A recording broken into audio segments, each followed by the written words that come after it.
자산에 투자를 하는 마지막 이유는 이 질문에서 시작해요. 자본주의 사회에서 경제적으로 자유롭지 못한 사람이 자신이 노력해서 얻은 금융 지식을 통해 경제적으로 자유를 얻는 것이 가능한가? 그래서 제가 한번 해봤어요. 1년 동안 하루에 12시간이 넘게 금융 지식을 쌓았어요. 제가 살고 있는 뉴질랜드는 락다운을 했기 때문에 공부를 시작하고 집중하는데 최적화된 환경이었어요.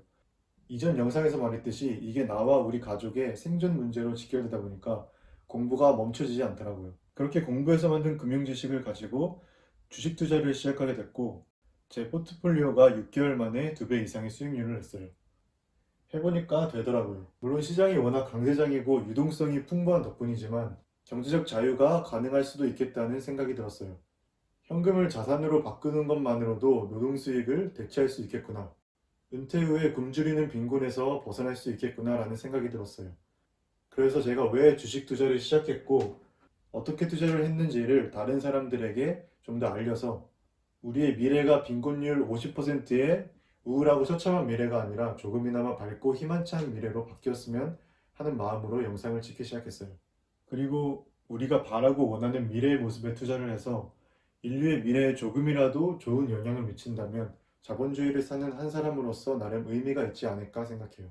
한국에 전문적인 애널리스트 분들도 많은데 저 같은 사람이 왜 직접 영상을 만드냐면 먼저 애널리스트 분들은 개인 투자자가 아니고 기관 투자자의 입장이에요. 기관 투자자는 개인 투자자와 주식을 접근하는 방식이 조금 달라요. 예를 들면 기관들은 큰 돈을 굴리기 때문에 비중 조절을 해야 하고 자산 배분이 철저해요. 하지만 비교적 적은 금액을 투자하는 일반적인 개인 투자자는 자산 배분보다 선택과 집중이 더 중요하다고 생각해요. 물론 개인 투자자가 애널리스트 분들의 전문 지식도 필요하겠지만 무조건 그분들의 말에 따르는 건 조금 위험할 수도 있어요. 또 애널리스트 분들은 직업적으로 직접 투자를 할 수가 없어요. 특히 애널리스트 분들이 처음 투자하시는 분들의 심리적인 불안함을 공감하기는 좀 힘들어요. 그래서 처음 주식 투자를 할 때 어떻게 접근할 것인지에 대한 저의 고민과 생각을 경험을 바탕으로 주식에 익숙하지 않은 분들께 알려드리면 좋겠다는 생각을 했어요. 저의 주식 투자는 돈이 전부가 아니에요. 수익을 얻는 것도 매우 중요하지만 그 이전에 자신만의 철학이 있어야 한다고 생각해요. 제가 애널리스트 분들 리포트나 영상을 많이 보면서 느낀 건데 애널리스트 분들 중에 주식에 대한 철학보다 돈 벌 생각만 하시는 분들이 조금 계신 것 같아요. 예를 들면 저는 우리가 사는 지구의 환경을 보호하고 지키는 것이 다음 세대를 위해 중요하다고 생각하고 실제로 많은 과학자들이 인류가 7년 안에 이산화탄소 문제를 해결하지 않으면 인류는 멸종할 것이라고 이야기를 해요.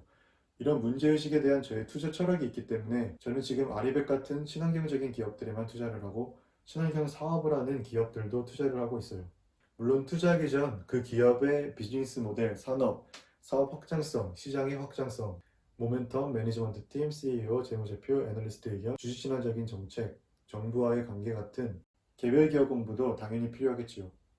정리하면 제가 바라는 인류의 미래를 그려봤을 때 친환경적인 미래가 됐으면 좋겠고 인류가 가능하면 아름다운 이 행성에서 오래 생존하기를 바라는 근본적인 저의 바램과 철학을 반영하는 하나의 방식이 주식 투자라고 저는 생각해요. 이런 자신만의 철학 없이 단지 요즘 돈의 흐름이 친환경 산업으로 쏠린다고 해서 투자를 하는 건 좀 아닌 것 같아요.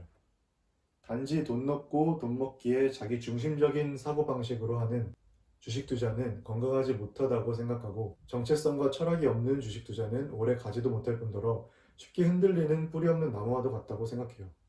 물론 저의 개인적인 생각이에요. 이렇게 한 사람의 젊은 투자자로서 주식을 대하는 태도와 철학을 공유하는 것이 저의 영상의 하나의 중요한 목적이에요. 주제로 돌아가서 자산에 투자해야 하는 마지막 이유는 본인의 노력을 통해서 경제적인 자유를 누릴 수 있기 때문이에요.